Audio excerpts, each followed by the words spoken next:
بسم اللہ الرحمن الرحیم۔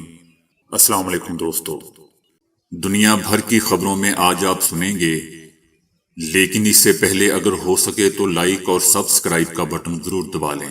شکریہ۔ روس میں نیٹو کی شکست، لطیف کھوسہ کے گھر پر فائرنگ کی ذمہ دار پی ٹی آئی رہنما قرار، چائنا کی اسرائیلی وزیر اعظم نیتن یاہو کو دورے کی دعوت، پی ٹی آئی سیاست سے آؤٹ ہو جائے گی، جنرل باجوہ موجودہ آرمی چیف کی تقرری کے حامی نہیں تھے، سینیٹر عرفان صدیقی۔ تو آئیے چلتے ہیں تفصیل کی جانب۔ امریکہ نے روس کے مقابلے میں نفسیاتی جنگ کے میدان میں بھی شکست کھائی ہے اور میدان جنگ میں بھی۔ اب امریکہ اس مفمسے میں پھنسا ہوا ہے کہ جلد بازی میں ویگنر گروپ کے خلاف پابندیاں معطل کرنے کے فیصلے کا ازالہ کیسے کرے۔ یاد رہے دوستو کہ امریکہ نے ویگنر گروپ پر 2017 سے ہی پابندیاں عائد کر رکھی تھیں، اور گزشتہ سال دسمبر کے شروع میں امریکی وزارت خارجہ نے ویگنر گروپ کو افریقہ میں مذہبی آزادی کے خلاف خطرہ قرار دیا تھا۔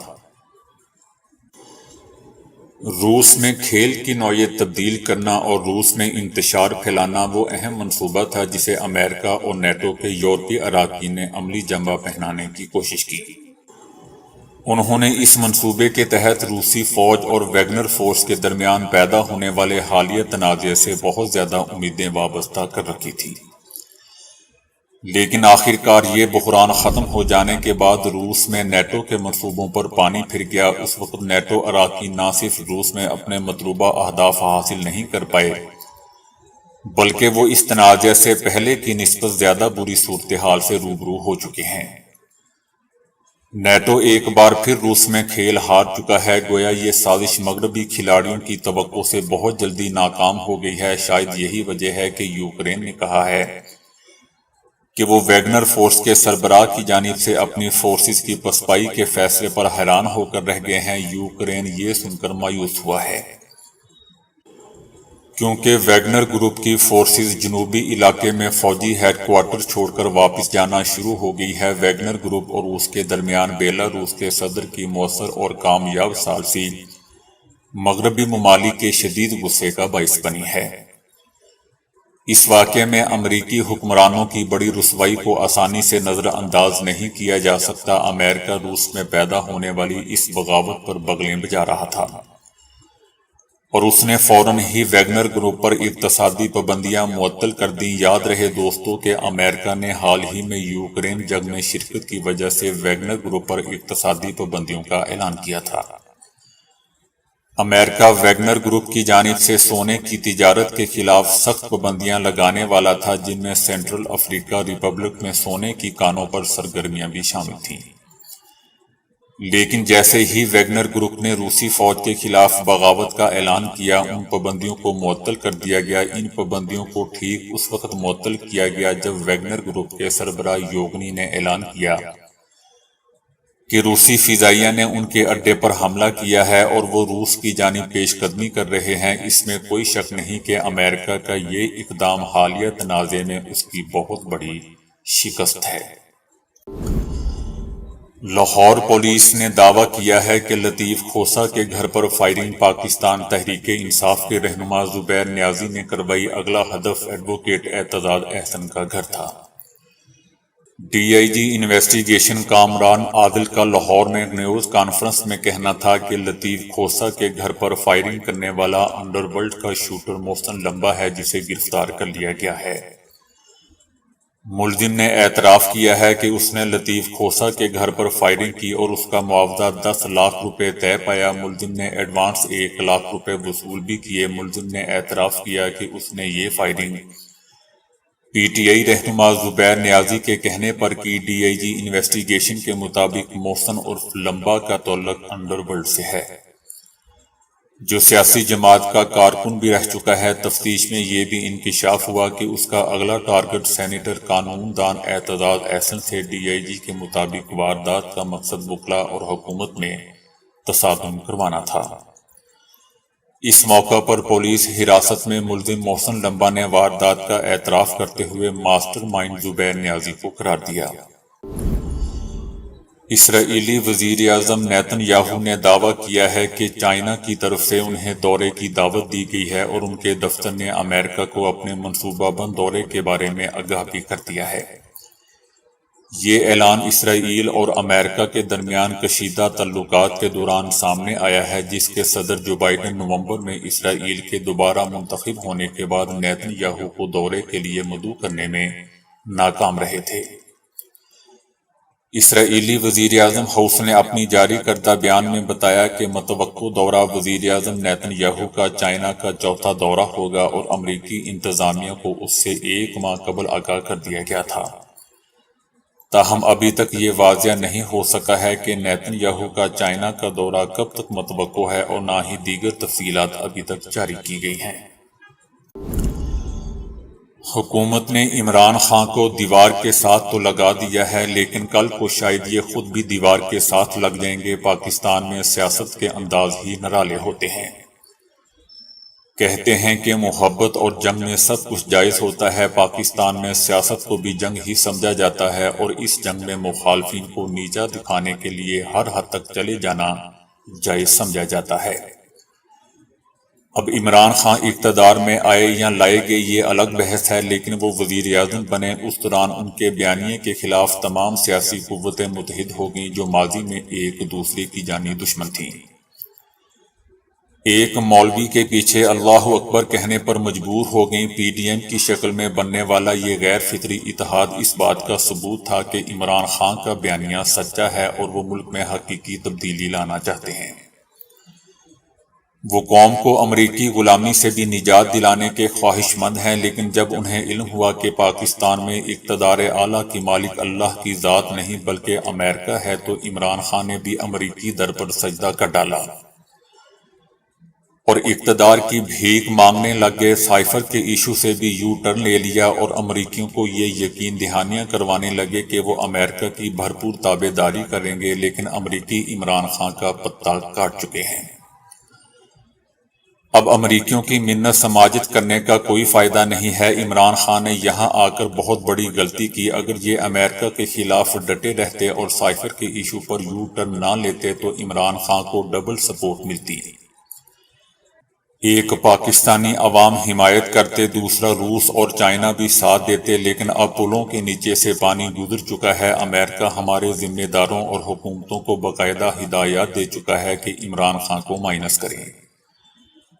آپ تو جانتے ہی ہیں کہ ہمارے لوگ شاہ سے زیادہ شاہ کے وفادار ہوتے ہیں۔ انہوں نے امریکہ کی تابع داری میں عمران خان کے ساتھ ساتھ پوری پی ٹی آئی کو ہی مائنس کر دیا۔ امریکہ نے تو صرف عمران خان کو مائنس کرنے کا حکم دیا تھا، انہوں نے تو پوری جماعت کا ہی صفایا کر ڈالا۔ اب انتخابات کی باتیں ہو رہی ہیں، ابھی صرف باتیں ہی ہو رہی ہیں، انتخابات ہوتے بھی ہیں یا نہیں یہ ابھی سوالیہ نشان ہے۔ لیکن اس سب میں ایک سرپرائز والی بات دوستو یہ ہے کہ عمران خان ضرورت سے زیادہ مطمئن ہے۔ وہ سمجھتے ہیں کہ انتخابات میں پی ڈی ایم کو سرپرائز دیں گے۔ عمران خان کو ابھی بھی امید ہے کہ وہ الیکشن میں نئے لوگوں کو ٹکٹس دیں گے اور عوام نئے لوگوں کو ہی ووٹ دے کر دوبارہ عمران خان کو اقتدار میں لے آئیں گے۔ وہ اکثر کہتے ہیں کہ میں نے کھمبے کو بھی ٹکٹ دے دیا تو وہ بھی جیت جائے گا۔ دوسری جانب عدالتی ٹرائل سے پہلے ہی فوج نے عمران خان کے خلاف فیصلہ سنا دیا ہے۔ گزشتہ روز کی D G I S P R کی پوری پریس کانفرنس عمران خان اور 9 مئی کے گرد ہی گھومتی رہی تھی۔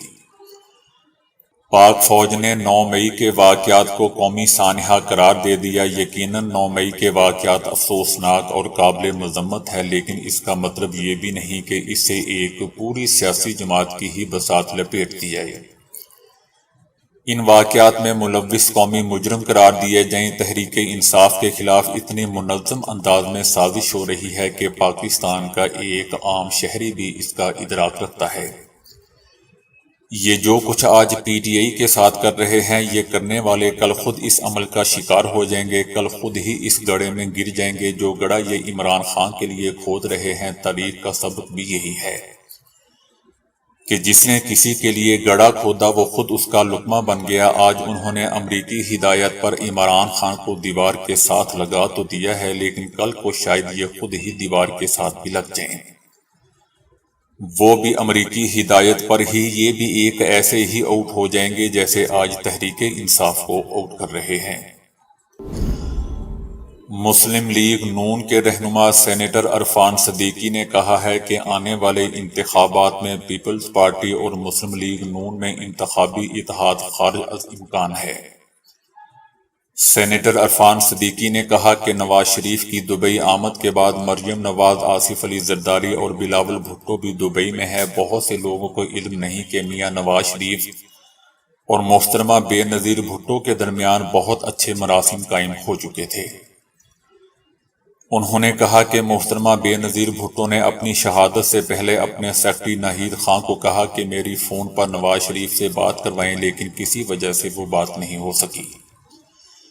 سینیٹر عرفان صدیقی نے کہا کہ نواز شریف کی جو بیماری سامنے آئی اس پر عمران خان نے اپنے اعتماد کے ڈاکٹر فیصل کو انکوائری پر لگایا اور انہوں نے بھی نواز شریف کی شدید بیماری کی تصدیق کی اور کہا کہ اس کو سیاسی ایشو نہیں بنانا چاہیے تھا۔ جیل میں پڑے پڑے ان کی صحت کے کئی مسائل پیدا ہو گئے تھے جس پر فوجی قیادت کو بھی تشویش تھی، سو کہا جا سکتا ہے کہ یہ فوج اور اس وقت کی حکومت کا مشترکہ فیصلہ تھا۔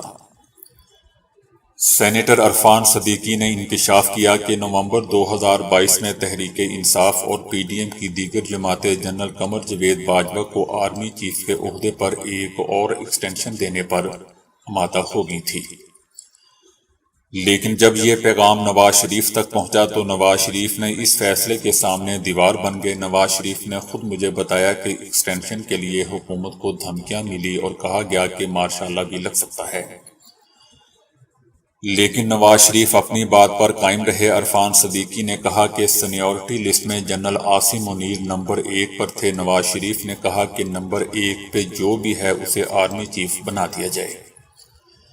جنرل باجوہ موجودہ آرمی چیف کی تقرری کے حامی نہیں تھے اور انہوں نے اپنے پسندیدہ امیدوار کے بارے میں خاصا دباؤ بھی ڈالا تھا۔ دوستو، شاید وہ جنرل فیض تھے، لیکن میاں نواز شریف نے یہاں سٹینڈ لیا اور کہا کہ آرمی چیف کی تقرری کا اختیار وزیر اعظم کا ہے، جو دیگر جماعتوں سے مشاورت سے استعمال کریں گے۔ انہوں نے بتایا کہ آپ کو یاد ہوگا کہ اس دوران سمری آ رہی ہے، نہیں آ رہی ہے، ایسی کہانیاں بھی چلتی رہیں، لیکن میاں نواز شریف کا فیصلہ اٹل تھا۔ پاکستان کے ایک چھوٹے سے شہر سے نیو یارک منتقل ہونے اور کامیاب کاروبار تک کا سفر طے کرنے والا یہ پاکستانی جوڑا دنیا کے لیے ایک مثال بن گیا۔ یہ میاں بیوی وقاص علی اور صدرہ قاسم ہیں۔ ان کا کہنا تھا کہ ہماری ملاقات اوکاڑا کے کچھ کاریگروں سے ہوئی جو چمڑے کے جوتے بنا رہے تھے۔ ہم نے ان کے بنائے جوتے انٹرنیٹ پر فروخت کرنے کا فیصلہ کیا اور ایک ویب سائٹ بنا ڈالی، یہیں سے ہمارے جوتوں کے کاروبار کا آغاز ہوا۔ اس کے بعد ہم نے اپنے جوتوں کا برانڈ لانچ کیا جس کا نام ہم نے اٹامز رکھا۔ ہمارا یہ برانڈ تیزی سے مقبول ہوا اور مسلسل ترقی کے زینے طے کرتا جا رہا ہے۔ اب تک ہم اس برانڈز کے ذریعے 5 لاکھ جوتے فروخت کر چکے ہیں۔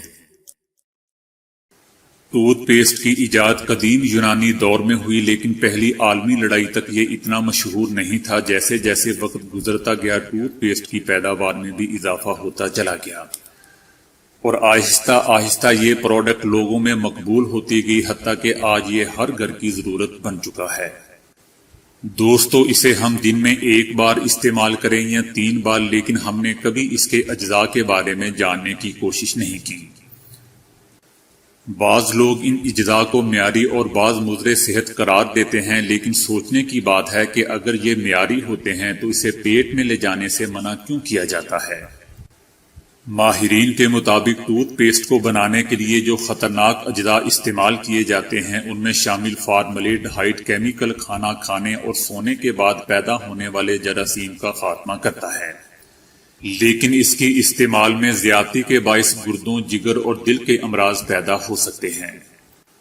ڈٹرجنٹ پاؤڈر عام طور پر کپڑے دھونے کے لیے استعمال کیا جاتا ہے، جس کی وجہ سے برش کرنے کے نتیجے میں جو جھاگ پیدا ہوتی ہے اس کی خاص مقدار پیٹ میں جانے کے باعث نظام ہضم جل سکتا ہے۔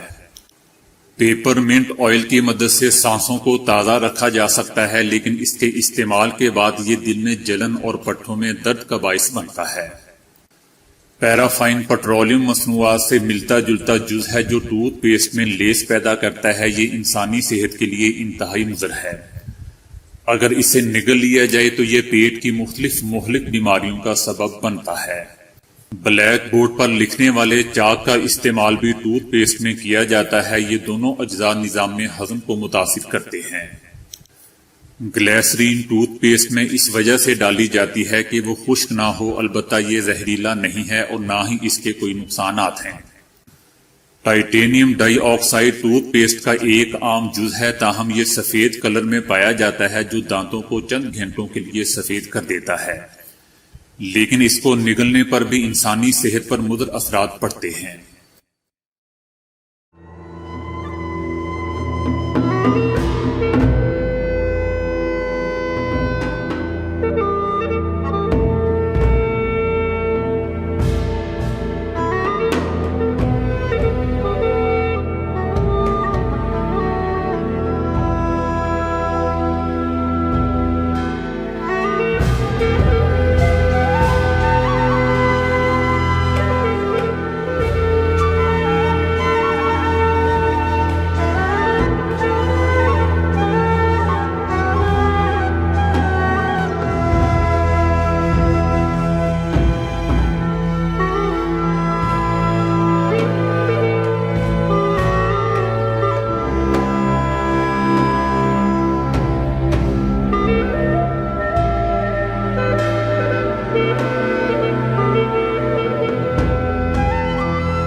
تو دوستو ابھی کے لیے اتنا ہی۔